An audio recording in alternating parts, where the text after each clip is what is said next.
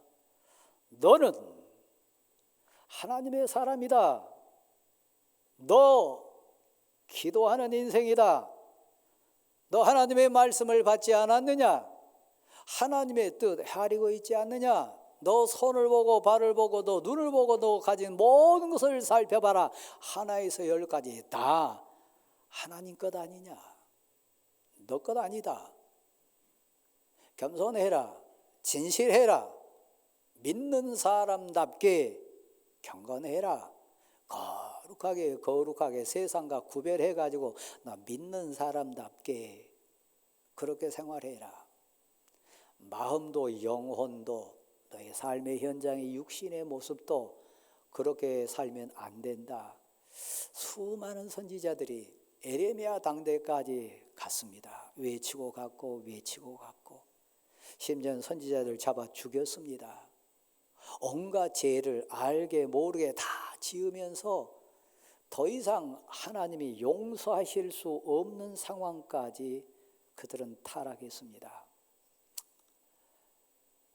절 보실래요? 제가 설교자입니다. 지금 말씀 전달자입니다. 하나님의 말씀을 붙들고 여러분 앞에 지금 강단에 섰습니다. 신앙의 양심, 믿음의 눈으로 저를 봤을 때 혹시 여러분 부끄럽지 않으신가요?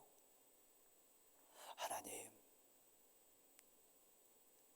용서해 주십시오. 한 번만 용서해 주십시오.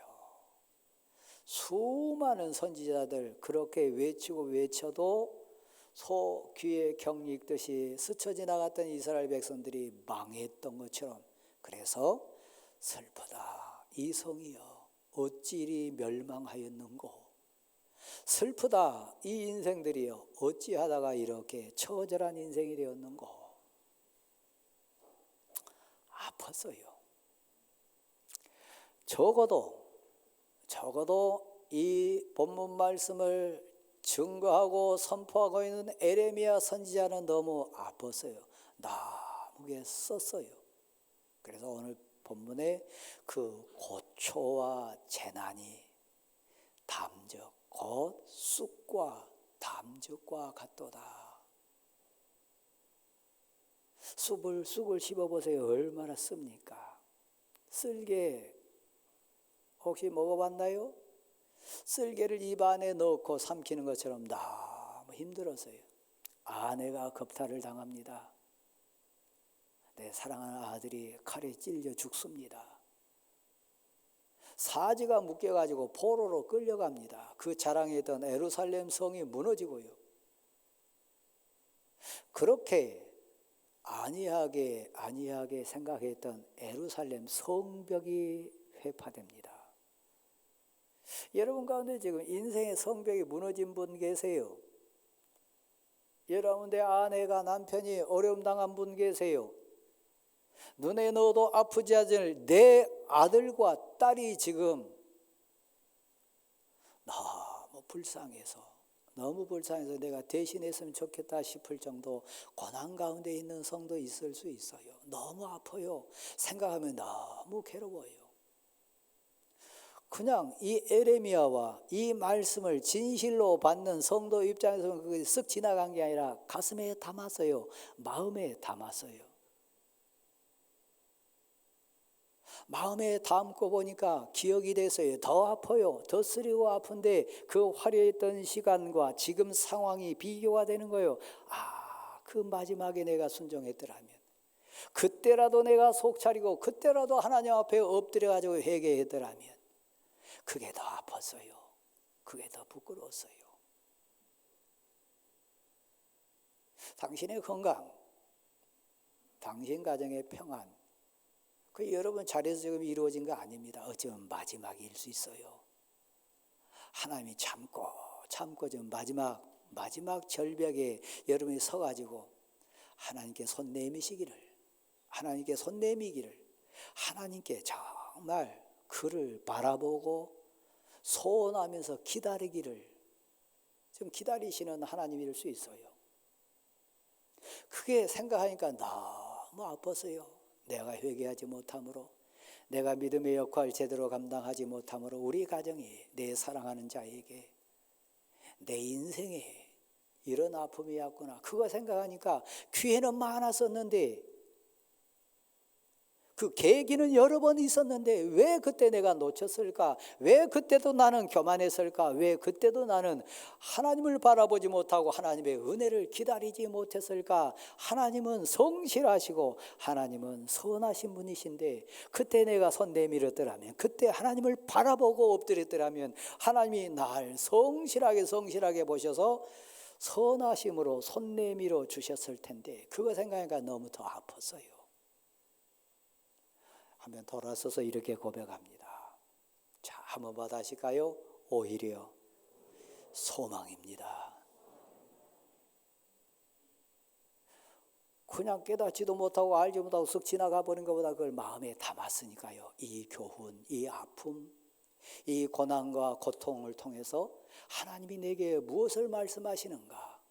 하나님이 내게 무엇을 주시기 원하시는가? 하나님의 본심은 그것이 아니신데, 선하시고 인자하심이 풍부한 하나님이신데 왜 내게 이런 고난이, 이런 아픔이, 이런 상황이, 이 부끄러움과 이 죄악된 지저분한 그 추합이 왜 내게 있을까? 그것을 가슴에 담았다는 겁니다. 거기에 오히려 소망이 있어요. 사순절의 의미예요. 왜 주님이 저 십자가에서 그래 처절하게 울부짖었을까? 왜 주님이 고난받으셨을까? 우리 사순절 마지막 자락에 그것을 가슴에 진심으로 담고 하늘을 바라보는 사람, 하나님의 은혜를 기다리는 사람, 소망이 있는 사람이에요. 오히려 소망이 있어요. 왜요? 하나님은 선하시니까요. 하나님은 내게 성실하세요. 모르신 게 아니에요. 다 보시고 아세요. 내가 그것을 가슴에 담고 괴로워하고 회개하기 원하고 하나님을 향하여 눈빛을 바라보고 하늘을 향하여 마음을 들고 손을 들면서 하나님의 은혜를 바라는 그 애절함을 날 성실함 가운데 보시는 하나님은 정확하게 아시기 때문에 소망이 있어요. 그러니까 제가 여러분에게 묻습니다. 고난 가운데 계신가요? 그 고난을 가슴에 담으세요. 마음에 담으세요.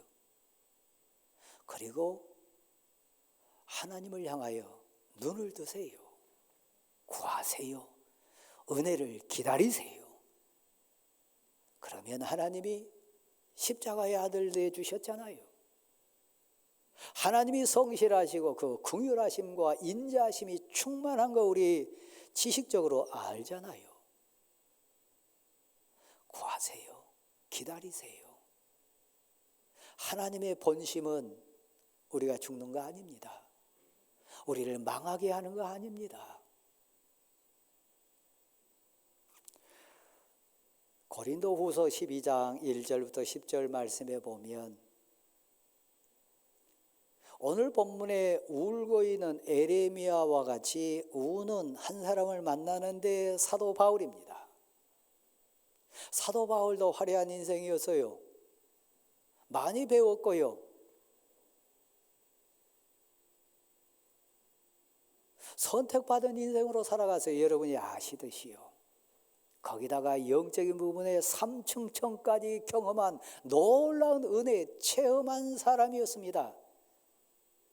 근데 고린도후서 12장에 가보면 그 사도 바울이 처절하게 울어요. 울부짖어요. 판단하기 좋아하고 막파가 갈려있고 온갖 뒤엉켜진 고린도 교회 앞에 사명자로서는 사도 바울이 많이 웁니다. 그리고 괴로움을 토해내요. 왜냐하면 그들 앞에 섰을 때 그가 빌립보서를 통해서 얘기하시니 내게 능력 주시는 자 안에서 내가 모든 거 할 수 있다 선포했던 사람이고요. 실제로 그가 손 얹고 기도하면 병이 나와서요. 막 명하면 귀신이 쫓겨나갔어요. 수많은 이적과 기적을 행했습니다. 다른 사람들 아니고요.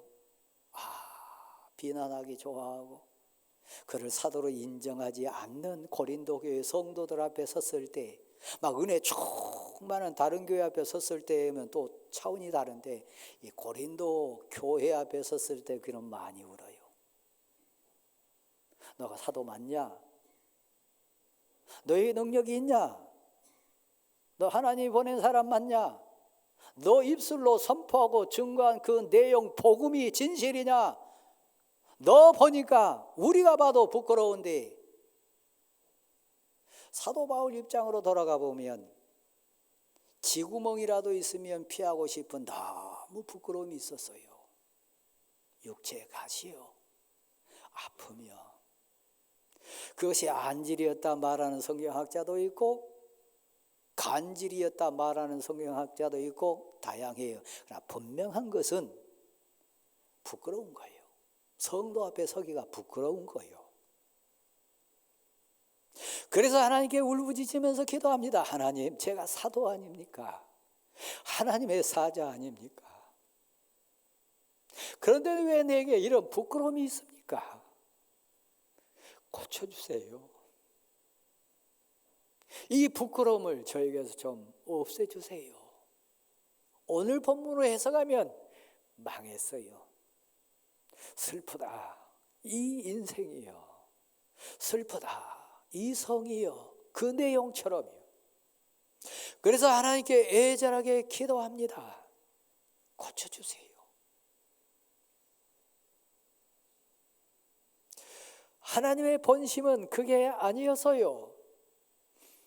하나님의 본심은 또 다른 사랑으로 그를 지금 어루만지고 있었어요. 3번 기도하다가 하늘로부터 음성이 들립니다. 심정으로 들렸는지 육신의 음성으로 들렸는지 그것도 정확치는 않지만 분명한 거 사도 바울이 알 수 있도록요, 깨달을 수 있도록요. 내 은혜가 내게 족하도다. 내가 너 사랑한다는 얘기입니다. 이것도 너에게 은혜란 얘기입니다. 여러분 아시잖아요? 그를 교만치 않기 위하여, 그를 하나님의 은혜에 붙어있게 하기 위하여, 그를 하늘을 바라보는 인생 되게 하기 위하여 하나님의 은혜가 그에게 능력이 되기를 소원함으로 내가 약할 때 하나님을 의지했더니 더 강함이라. 교만하지 않고 하나님을 붙들고 살 수 있도록 또 다른 하나님의 사랑으로 그에게 고난이라고 하는, 고초라고 하는 육신의 가시를 사도 바울에게 주었어요. 하나님이 사도 바울을 미워하셨나요? 하나님이 사도 바울에게 불성실하셨나요? 하나님의 능력이 사도 바울을 일으키지 못할 만큼 무능했나요? 받아하십시다. 하나님은 위대하십니다. 다시 한번요. 하나님은 사랑이십니다. 또 다른 사랑의 한편이요. 여러분 가운데 사도 바울처럼 우는 사람이 있을 거예요. 아들 문제 때문에, 물질 문제 때문에, 남편의 아픔 때문에, 아내의 아픔 때문에, 자식 때문에 우는 분이 있을 거예요. 그래서 애절하게 사도 바울처럼 울부짖으면서 성전에 엎드린 사람이 있을 수 있어요. 고충이요. 내 가슴에 담았더니, 가슴에 안고 하늘을 바라보고 기다렸더니, 인자하시고 선하신 사랑이 많으신 하나님은 절대 불성실하지 않으세요. 그 시름 다 들으세요. 그 눈물 다 보세요. 그 아픔 다 살피고 계세요. 외아들까지 주셨으니까. 여러분이 알지, 저는 참 교만한 부분이 많지 않습니까? 제가 아는 제 교만한 부분이 있습니다. 또 저는 모르지만 여러분이 아는 그런 부분도 있을 거예요. 근데 여러분보다 더 정확하고 성실하게 제 인생을 바라본 분 계세요. 누구요? 하나님이요. 저는 삼남매의 은혜 가운데 늘 감사하면서 자랑하면서 살았습니다. 그건 하나님의 은혜예요. 지금은 셋 다 결혼시켜가지고 가정들 꾸리고 있는 것도 은혜입니다. 분명한 거예요. 이 땅의 수많은 목사들 중에 저와 같이 귀한 교회에 만나서 귀한 성도들 만나서 20여 년간 은혜 가운데 사역하는 목사 나오라 그러면 많지 않을 거예요. 사역의 열매도 분에 넘치게 과하게 하나님이 주셔가지고 노회나 총회 앞에 귀한 열매도 많이 얻게 하셨어요. 부총회장님도 나오고 여러 일손들, 삶의 현장에 탐스럽고 아름다운 대광교회 열매들이 너무 풍성해요.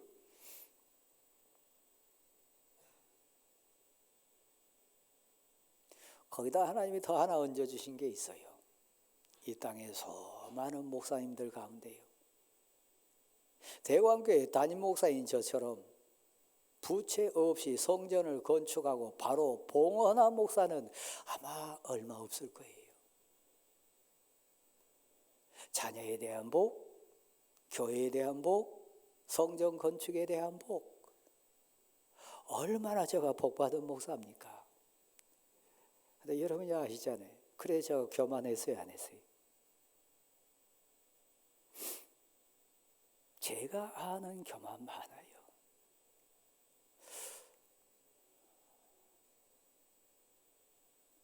헌당 예배를 앞둔 시점에 그래서 저는 하나님의 사랑을 입었습니다. 하나님의 은혜에 붙어 있게 하기 위하여 하나님의 사랑을 바라보고 하나님을 향하여 진실로 손을 들고 마음을 드는 하나님께 사랑받는 목사로 살아갈 수 있도록 하나님이 은혜를 주셨어요. 그래서 저는 하나님을 바라봅니다. 하나님께 마음을 듭니다. 하나님께 손을 들고 고백합니다. 제 인생에 성실하신 하나님, 구하고 기다리면 은혜 주신 하나님, 제게 은혜를 주세요. 오늘 본문 속에는 그런 내용도 나옵니다. 사람에게 원망스럽게 한 일이 있거나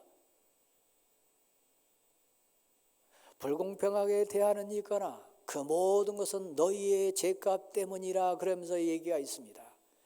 생과 사, 화와 복의 출발점은 하나님이라고 그랬습니다. 그러므로 이 일을 해결하실 분은 하나님이시라. 이것을 채우실 분은 하나님이시라. 이 병을 고치실 분은 오직 하나님이시라.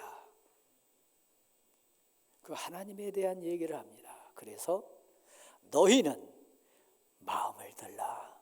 너희는 손을 하나님께 진실로 들라. 성실하신 하나님, 사랑 많으시고 은혜 충만하신 하나님은 너희에게 은혜를 더하시리라. 여러분에게 묻습니다. 이 사순절을 어떻게 보내시렵니까?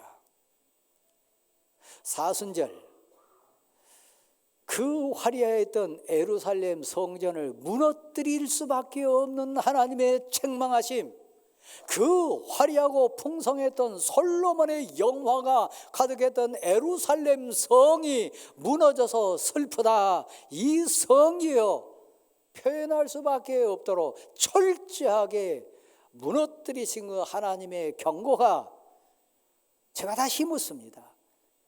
예루살렘 성중 인생에게 한두 번이었을까요? 그 경고하심이 한 차례 하고 말아버렸을까요? 아닙니다. 수없이 수많은 선지자와 수많은 예배와 수많은 사건 사고를 통해서 교훈했어요. 저를 보세요. 제가 여러분 앞에 지금 울고 있습니다. 제가 맞아서요, 제가 아파서요, 제가 그 채찍의 고통을 겪어봤기 때문에요. 여러분 아프지 마세요. 아프면 슬퍼요.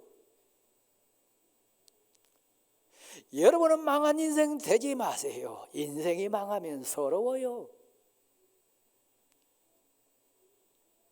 경고하고 또 경고하고 또 경고하고 교만하지 마라.